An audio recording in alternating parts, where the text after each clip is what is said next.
Morning, Steve Freed in Chicago. The morning grain comments. Overnight, we've got soybean prices up about 5 cents, corn up a penny, wheat up 8 cents.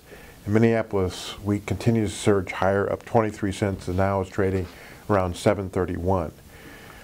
We've noted that there's been 8 years since 1980 in which Minneapolis spring wheat futures have rallied either because of weather or demand. And in 4 of those years, we have made our tops either now or in July. 1 year, August, 1 year, September, and 2 years in October. So everyone's trying to figure out, when is the panic going to be over? Our weather guy this morning says there is no rain forecasted for the western part of North Dakota, so crop conditions there could continue to deteriorate.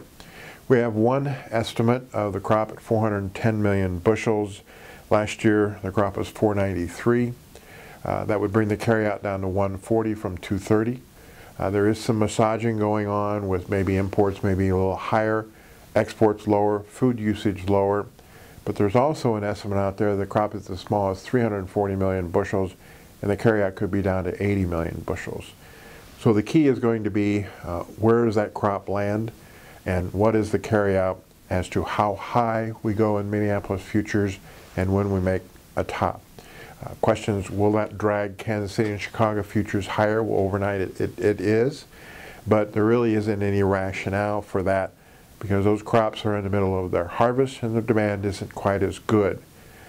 Our weather guy also said that he would expect dryness this year in parts of the Ukraine and the Volga Valley. Now that could offer some support to the wheat market if they remain dry there. Corn and beans, our weather guy this morning says that it does not look like this ridge will move east enough into the Midwest to cause major concerns.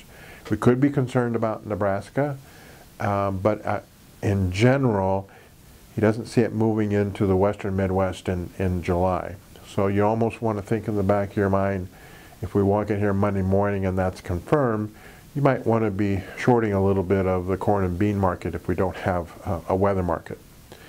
USDA's got their report tomorrow. Should show more stocks than a year ago, which offers resistance to the marketplace.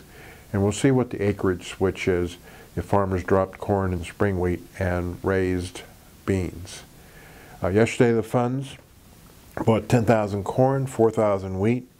They bought 5,000 beans, and they continue to be short an estimated 100 beans, 90 corn, and maybe 29,000 wheat. So we are set up for a big move one way or another depending upon the weather outlook.